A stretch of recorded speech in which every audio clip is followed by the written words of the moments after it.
comes. Maybe.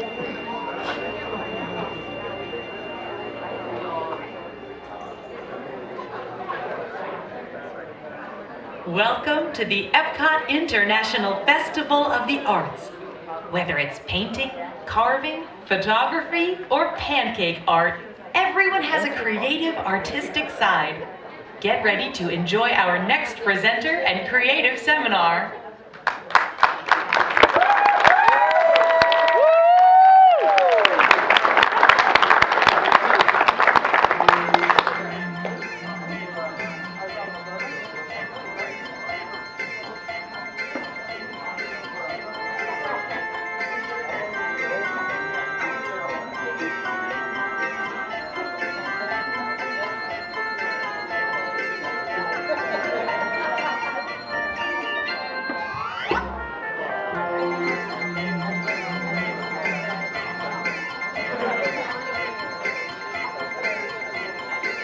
One little spark of inspiration is at the heart of all creation.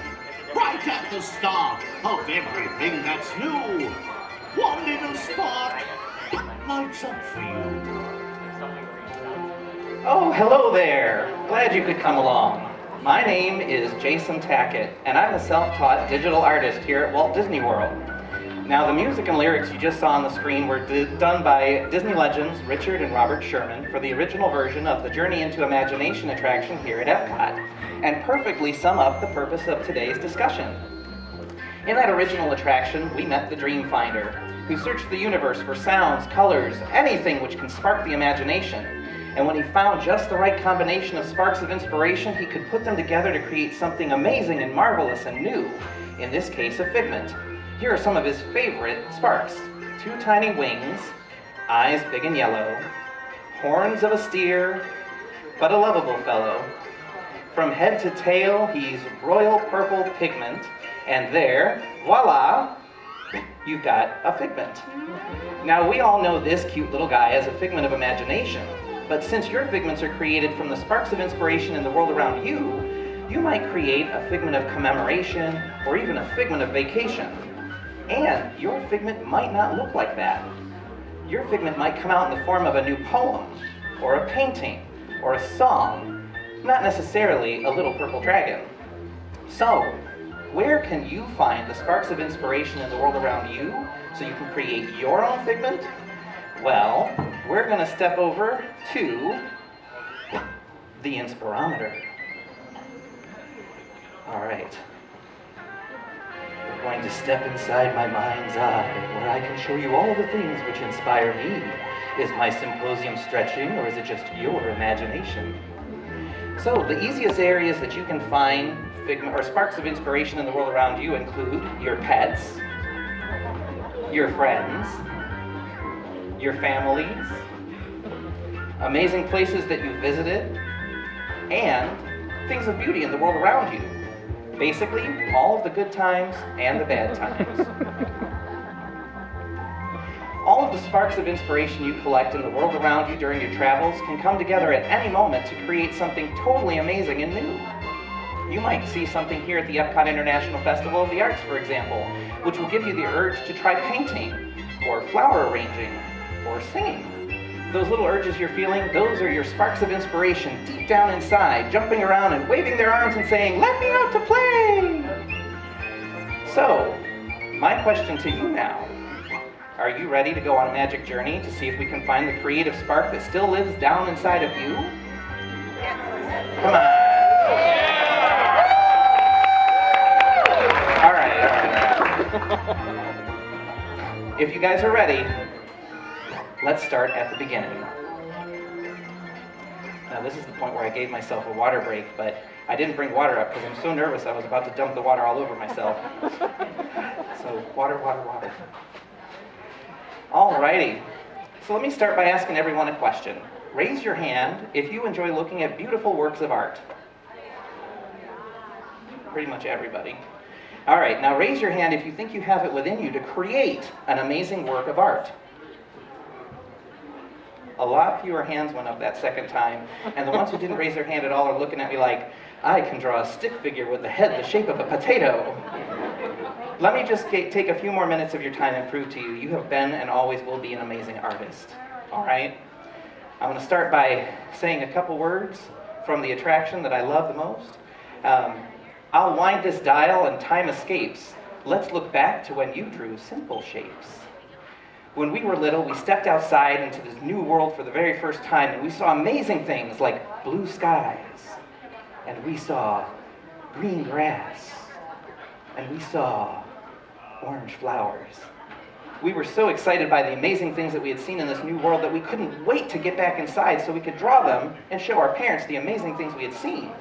So we grabbed our crayons, and we sat down with our paper, and we drew.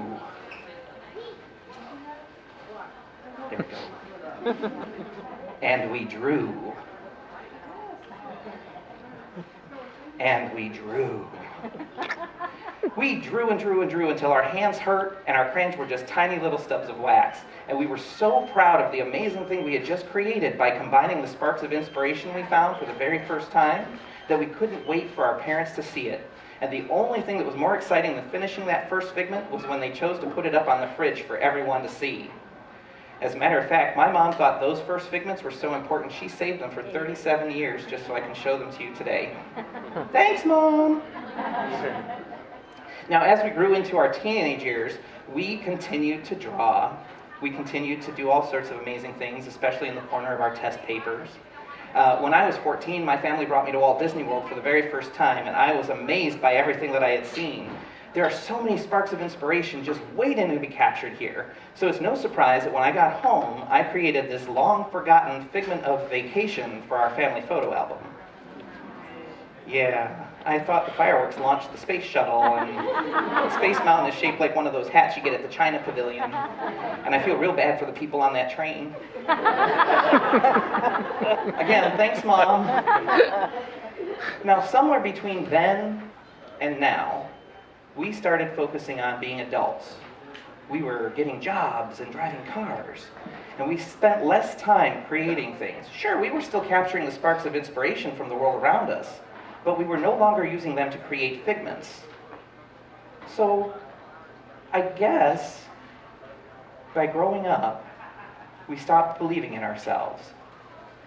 But if you stop for a moment and think back to when you were a child and all the joy you got from drawing in that coloring book or sketching on a piece of paper, it's not too difficult to realize we were all born artists. So take a moment and look to your left and look to your right and say hello to your fellow artists now that you've finally got in touch with the fact that you're artists again.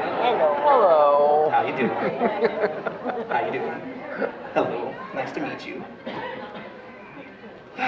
So, the good thing is we still have the ability to take those sparks of inspiration that we collect and create new and amazing things.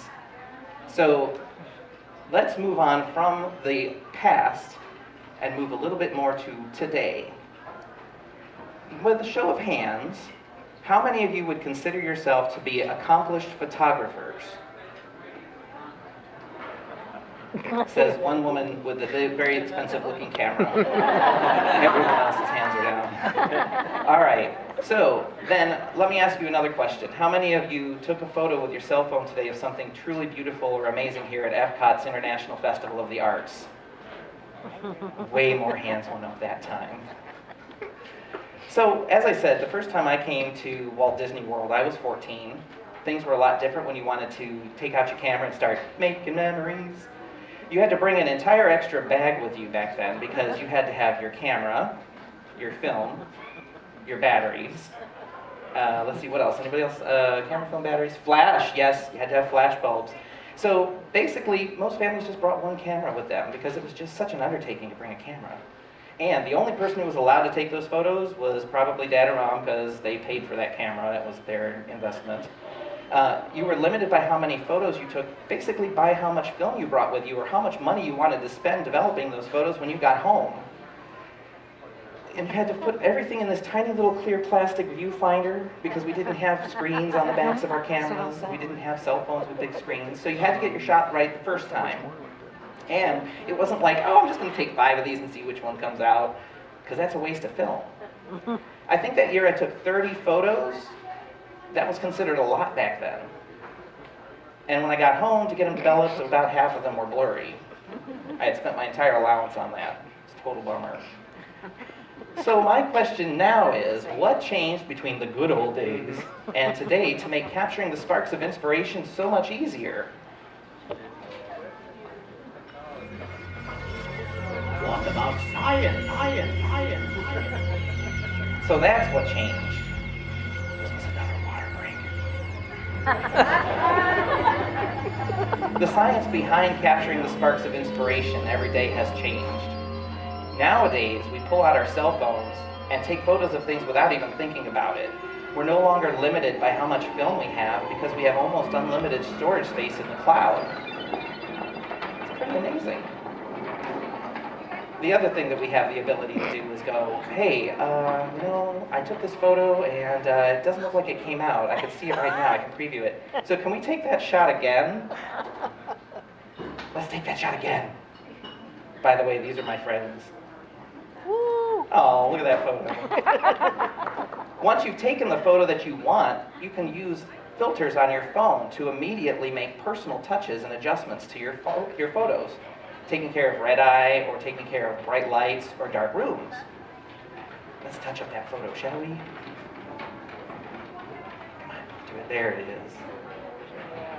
Once you've made your personal adjustments, apps that you can download for your phone can actually take that one step further and turn those photos into things which look like oil paintings or abstract drawings. I didn't use any of those on these. But then when you're done making those personal changes to your photos, you can upload them almost immediately to websites like Instagram or Facebook for the entire world to see and comment on. But wait a minute. That makes it sound like every single one of you has been an accomplished photographer this entire time, and you've been hosting online gallery exhibits of your work for everyone to see, doesn't it? I think so. All right, humor me here. Everyone pull out your phone, open up your photo folder, and pick a photo, anyone at random. Just make sure it's clean. I'll give you a couple of seconds or half a minute or whatever. Oh my God. Everyone have a photo? All right. If you don't have a photo, raise your hand. Good, everybody's got a photo. Do you know what you're looking at right now? You are looking at photographic proof that the sparks of inspiration truly exist. Yeah. Somewhere in that photo is something truly amazing that you said, this moment is something I want to remember for the rest of my life. Something inspired you to pull that phone out of your pocket where it's been sitting all day, open up the photo app, and take that photo. It might have been a topiary, it might have been a family member, it might have been an amazing piece of architecture, whatever it is, you said, this is so important to me that I need to have this for later. And when you think about it, that photo that you took, there's only one of that photo anywhere in the world. Potentially, you're creating hundreds of one-of-a-kind pieces of artwork just by pulling out your phone and snapping a photo of something on the fly. Because, think about it, no one else was standing at that spot taking that photo from that angle at that time of that item. It'd be hard to find anyone else who has that same photo. Even at a sporting event, when you're taking photos of that field, the person sitting next to you's photo is going to be slightly different because the head in front of them is different. Or somebody's beer is in the way. So, what you have on that phone right there, and you can close your photo apps at this point, I don't want to wear down your batteries, is potentially an amazing, one-of-a-kind piece of artwork. And if you take it one step further and send it out to have something done with it, like print on canvas or whatever, you're creating a tangible connection to a magical moment in your life. And when you look back at it, you're going to go, that was something I really enjoyed. For example, I'm a huge fan of the 1964-65 New York World's Fair. That event is where some of our classic Disney attractions like It's a Small World and Walt Disney's Carousel of Progress made their debut. Now, about the time that Disney's Tomorrowland came out in theaters, I was given an opportunity to travel to New York and see the site of the fair and see what was still left. Most of the buildings are gone, but some of them are still there, though they've fallen into disrepair. One of the most impressive buildings is the New York State Pavilion. You might recognize its observation towers from a non-Disney movie about aliens and men in black suits. Anyhow, I got to visit that pavilion and I walked around and saw what was left. I marveled at the flying saucer-shaped observation towers, what used to be the world's largest suspension cable roof, and I thought, gosh, this must have looked amazing when it was new, back in use during the fair. Sadly, the building's been off limits to the public since the late 1970s, but there is a group of people working very hard to increase awareness of the pavilion and hopefully help it find some adaptive reuse. I was so moved by the work that they're doing to refurbish this pavilion that I created a piece of artwork based off of one of the photos that I had taken, and I donated it to them so that they could use it to bring money in for materials and to further their work. They now offer that artwork on t-shirts, posters, and mugs to raise money for paint and for product and to help them open the pavilion up once a year as an open gate so that people can start getting interested in that pavilion. The next time I went back, I got to visit those people, and they gave me a very special tour of the pavilion itself. While we were walking around, they were telling me about the history, what used to be in there, what their hopes were for its future. It was truly amazing to hear these things from the experts. So of course, I pulled out my cell phone, and I started snapping away at photos of everything that they were telling me about. When I got home, I had 250 photos to go through, just of the pavilion. So I took one of those photos, which I thought was a really cool angle, and created a brand new piece of artwork to commemorate that amazing visit. The finished piece shows what the pavilion would look like if it was to find adaptive reuse. It's actually kind of cool. Most of it's based off of history, but I've added a few of my own personal touches because, after all, it's my Figment. I can use my sparks however I'd like. When I was done with that piece, I found out that the Queen's Museum, which is located on the site of the New York World's Fair, was opening a competition for people to submit concept artwork to see what the public would like to do with the pavilion should it find adaptive reuse. It was open to children, adults, designers, architects, painters, whoever could pick up a crayon. I ended up entering, and my art was actually ended up in the top 10 based on public votes and was chosen to be part of this exhibit for 30 days in what used to be the New York City Pavilion at the World's Fair. I was very proud of this. I was very fortunate also to be able to go visit that site, again, thanks to the generosity of friends and family, so I could see my artwork hanging in an actual museum, which is like the dream of any artist. So, as I was trying to say here, a spark becomes a figment, but that next figment you create could inspire you yet again to create even more figments. And these 4 figments of preservation that I created from a few short visits to a relic of a long-gone event act as sort of memory anchors for me. Whenever I look at these pieces of artwork that I've created, specific details of those visits come flooding back to me. And it's almost like I'm reliving those moments in real time again. So, kind of at the beginning of this whole story, I was telling you about those photos that you were showing yourselves on your phone. Any one of those photos on your phone can grow into something much bigger if you just take it to the next step. We already know we're artists. You now know that you're also photographers even without thinking about it. So the next step from there is just to turn it into something physical and enjoy it. This was another water break. Let's head back to Epcot, shall we? All right, so when you take your sparks and turn them into figments, you don't have to do what I do with mine. You can do whatever you like. You might turn your love of flowers into a painting of flowers. You might turn your love of music into a new song or a dance. And you might turn your love of architecture into a new draft of a potential building. If you enjoy engineering, engineering is also a form of art. Whatever you do with your sparks should make you happy. And the reason is because when you put your joy into your figment, people who see the finished product are going to get joy out of your figment. So, my joy comes from turning photos that I create into digital artwork. Some of that artwork has gone on to become desktop wallpapers for the official Disney Parks blog, and for some artwork in one of our former video games, Disney's Virtual Magic Kingdom. I would like to share with you a few of the photos and the pieces of art I created and tell you a little bit about what inspired them. We're going to start with Epcot. I love Epcot. So how many of you remember the Millennium Wand? How many like it without the Millennium Wand? So I'm a big fan of original Epcot, like 1982 Epcot with its clean lines and bright blue polyester jumpsuits. So when I took and created this piece of artwork based on that photo, I went with kind of an old school color scheme, but I kept the current architecture. I kind of call this my Hannah Montana of art pieces. It's the best of both worlds. So remember, nothing has to be exact. If you wanted a photo, you would just use your photo. When you create a piece of artwork, don't worry about getting the details right. For the next shot, we're going to head over to another classic Epcot attraction, Living with the Land Boat Ride. Who likes Living with the Land Boat Ride? Here we see Professor Ludwig von Drake enjoying the Behind the Seeds tour, and he's found some very interesting plant varieties. On the left-hand side, it seems he's found some duckweed, which is shaped like little ducks. And on the right, he's found a flock of gooseberries, which appear to be flying towards a sign that says "This way south."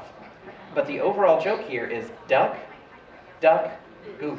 Remember, you can put a lot of yourself into your artwork. If your humor is dad humor, put it in there. Someone else really appreciates dad humor. For our next picture, we're going to head back to World Showcase. Springtime brings flowers, and nowhere's that more apparent than Victoria Gardens at the Canada Showcase. I love this photo, so when I turned it into a piece of artwork, I said, let's put some Disney characters in there too. And so we'll find Humphrey the Bear and Ranger Audubon Woodlore enjoying the rustic sights of the Canada Showcase. I sampled the colors from my favorite Humphrey the Bear cartoon, In the Bag. You might remember the song, first you stick a rag, put it in the bag, boom, boom. We're back to Spaceship Earth, but this time at night. I love the way the colored lighting reflects on the Aluka Bond panels of this classic Disney theme park icon. So when I took a picture and turned it into artwork, I focused on that one and only detail. You know how when you focus on something, you just see what's in front of you and everything around is just blurry and you really kind of ignore it altogether? When you create a piece of artwork, if there's only one detail that you really want to communicate, focus all your efforts on that. You don't have to worry about the other stuff around it. This is what communicates what you're most interested in. So for the next shot, we're going to hop on the Highway in the Sky monorail over to...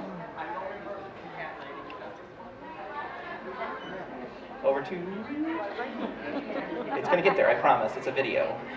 The Magic Toaster. I love Disney's Contemporary Resort. This vintage photo from Disney Days Past served as my reference for the original building, while another photo I took during a monorail ride to dinner served as a reference for the Bay Lake Tower building. So when you put the two together, you end up with a beautiful, clear, uncluttered view of Monorail Orange, leaving Disney's Contemporary Resort for the Magic Kingdom. And speaking of the Magic Kingdom, the Dole Whip will always be number one, but the Citrus Swirl is my number two. I love number two. So here we have the Orange Bird enjoying a citrus swirl. Did you know the Orange Bird used to make appearances in front of Walt Disney's Enchanted Tiki Room? And that's where I got my start here at Walt Disney World. For our next picture, we're going to go clear across the country to Disneyland, USA, where Disney legend Rolly Crump created a beautiful facade for It's a Small World. Did you know that It's a Small World debuted at the 1964-65 New York World's Fair? Have I told you how much I love the 1964-65 New York World's Fair? So when I created this piece of artwork, I made sure that I put the dedication plaque front and center and in plenty of detail for everyone to see. And speaking of the New York World's Fair, we're going to head over to Walt Disney's Carousel of Progress.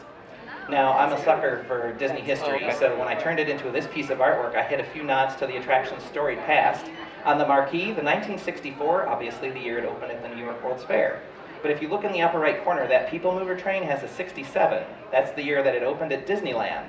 And in the upper left corner, you'll find a 75, which is the year it opened here at Walt Disney World, where it's still spinning today over at the Magic Kingdom. Be sure to stop by and say hi to the family. Since we're still so close to Valentine's Day, I also included this one. This is Johnny Fedora and Alice Bluebonnet from the 1946 classic Disney animated feature Make Mine Music. They're celebrating Valentine's Day with chocolates in the window of Main Street Emporium. Aww. Lastly, this piece. This is kind of one of my favorite pieces that I've done. I was asked to create a piece of artwork which could be used as part of a recognition program at the Magic Kingdom for cast members who go above and beyond to make magic for our guests. Now, the Magic Kingdom's been my home since 1997, and it has always inspired me. And it's the reason it inspires me is because of all the cast members who keep doing such amazing work. So when they said, hey, would you like to help us design some artwork for recognition program? I was like, yes! So in creating this, I went ahead and hid some of my favorite details about the park. You might not be able to see it unless you're right next to the screen, but the Liberty Bell has a little crack in it. The Liberty Tree in Liberty Square has 13 little lanterns on it representing the 13 original colonies, just like the real thing in the park. There are people mover trains zipping all through Tomorrowland, and over in the Jungle Cruise River, there are 2 little hippos getting ready to capsize one of the original red and white canopied boats. See, again, this park inspires me, and this piece of artwork ends up being given to people who make it so inspirational. And that's one of the best things about art. All art comes from inspiration, and then can go on to become inspiration, if you let it. But enough about me, enough about my figments. Let's get back to talking about all of you. Just face it, you're all artists. When you were little, you stepped outside for the very first time, you saw amazing things, you let that one little spark impact you, and you came back in and you drew green clouds and yellow grass and purple trees, and you let that one little spark of inspiration flow over you without any hesitation. Later on, your crayons gave way to new electronic means of collecting those sparks as you searched the universe for sights, sounds, and colors, anything which would spark your imagination. And as you were collecting those sparks with your cell phones, you were starting to create tangible connections to your life's most magical moments.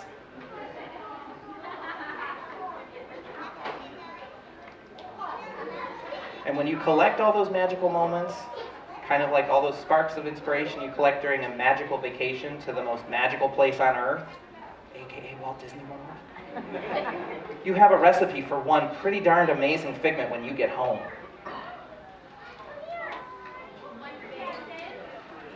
So, in closing, almost closing, you're all dream finders. You can use the sparks you collect to visit worlds that were, that could be, of fantasy or reality.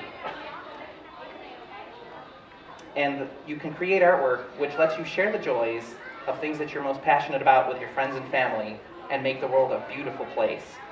In other words, we are here to change the world. Captain EO shirt. Sadly, our journey into inspiration is quickly coming to an end, but your journey into imagination is just about to begin. Imagine all the sights, sounds, and colors just waiting for you outside at the Epcot International Festival of the Arts. And imagine all the amazing sparks of inspiration just waiting for you to capture them through those doors. All right, Dreamfinders, you've been reunited with that one little spark that lives way down inside you. I now invite you to visit Epcot, our creative playground of the future, where the only thing keeping you from creating your first or next figment are the limits of your imagination. You ready? Let's get going.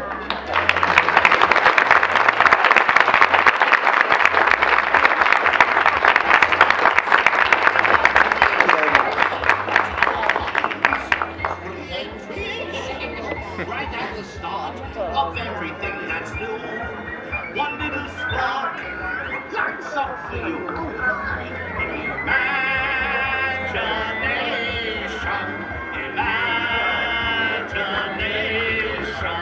a dream can be a dream come true with just that spark in me and you.